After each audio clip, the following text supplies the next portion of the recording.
Good evening and welcome to the Daily Netzach Kitzur Shulchan Aruch, starting from Siman Nun, Seif Aleph. It's the halachas of the Klolim Bracha, Rishonim Birkas Ne'elim, the general rules of blessing for food and drink and fragrances. And there are 16 Seifim. So, Seif Aleph. Ksiv la Hashem ha'aretzim le'ah. It's written in Tehillim that to Hashem belongs the earth and everything which is contained within it. Kshakol hu k'lumay hekdesh.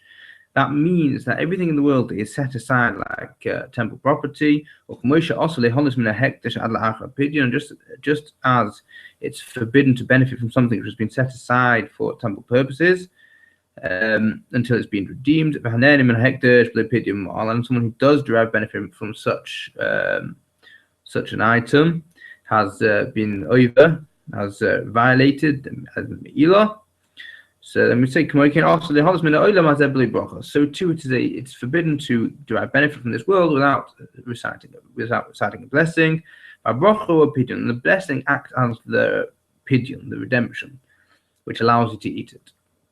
Or get a benefit. There's someone who does derive benefit from this world without saying a bracha. It's as if you've violated, you've done Me'ilah on something which has been set aside specifically for Hashem.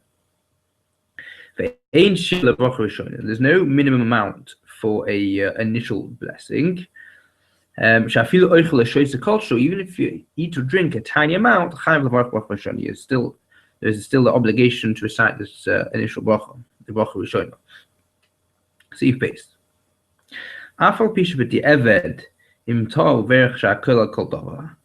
Even though the halacha is that even if you, but the eved accidentally, you made shakol on something. Afilu al pas ba'al yayin,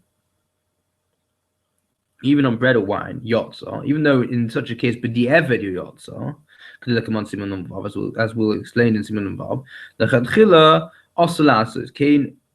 However, really it's forbidden to do so, and only in the case where it's happened is it mutter, is it okay. However, the chadchila it's also the tzarich lilmud lahavin. Person needs to learn to actually understand which blessing needs to be recited over which type of food. However, only an item which is impossible to identify what type of food it is. All the poskim themselves, the halachic authorities are not sure as to what its classification is. And it's possible to have a decision. In such a case, then you are yotze with the shakol. If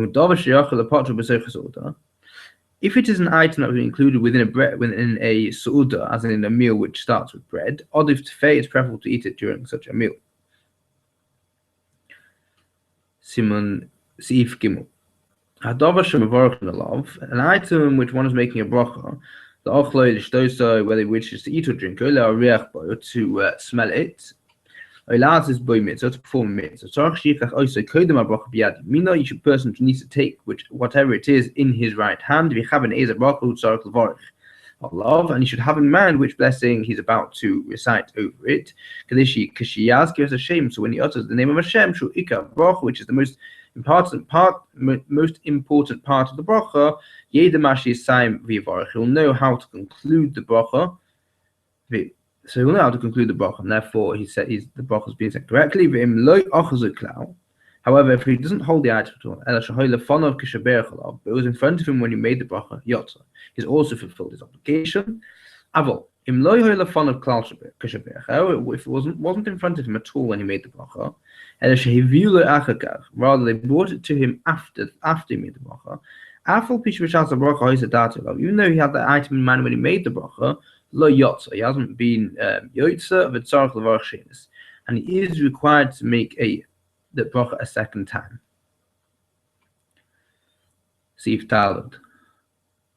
Not all biyadu prila ochloi. If he took a fruit in his hand in order to eat it, to verecholav, and he makes the bracha on it, even not from the other in ne'evad, but then he drops it and it was ruined and he can't eat it now. It became repulsive until to the point where it's become inedible. Similarly, if he makes a bracha on a drink, and it's spilt,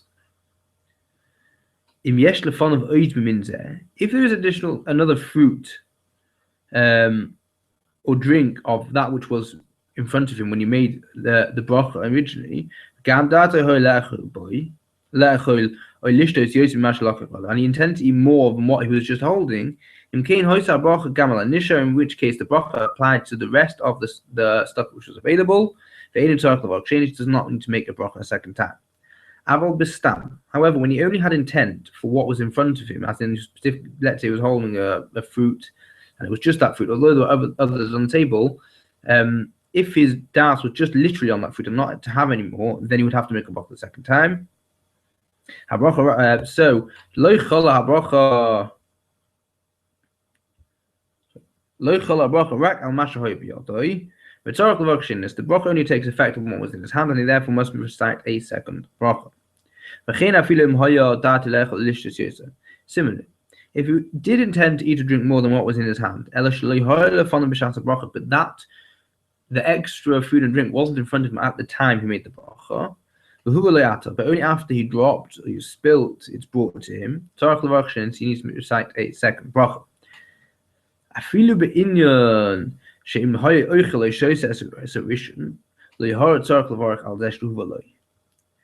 However, even if the situation is such that had he eaten or drunk some of the first food that has fallen, and he would not have been required to recite the blessing and what was brought to him, Hachashani here is different because he never actually, the bracha would never actually took effect on what he was making the bracha on, as in he didn't eat any of it, he didn't drink any of it.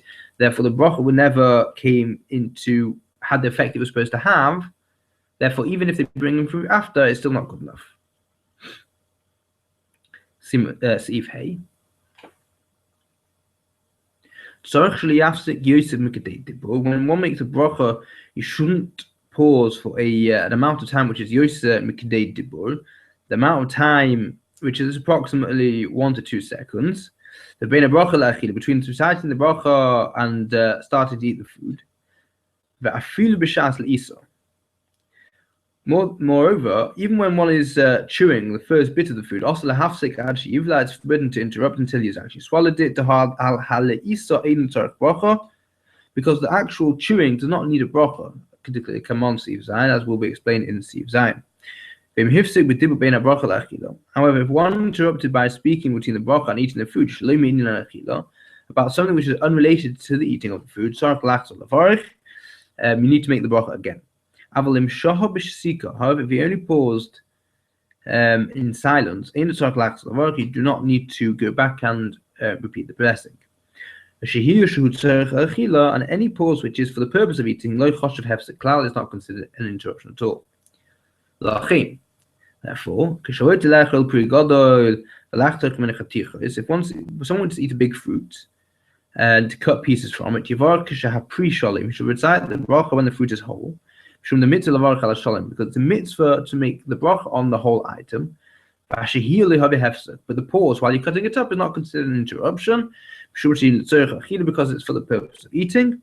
However, one wishes to eat a fruit, and he has no more than one fruit, but he's worried that maybe it's got worms inside it, which would make it therefore inedible. You should open it and examine it before making the bracha, and you're not worried about making the bracha on the whole fruit, because that would potentially be a bracha of batala. So it's preferable you open it up.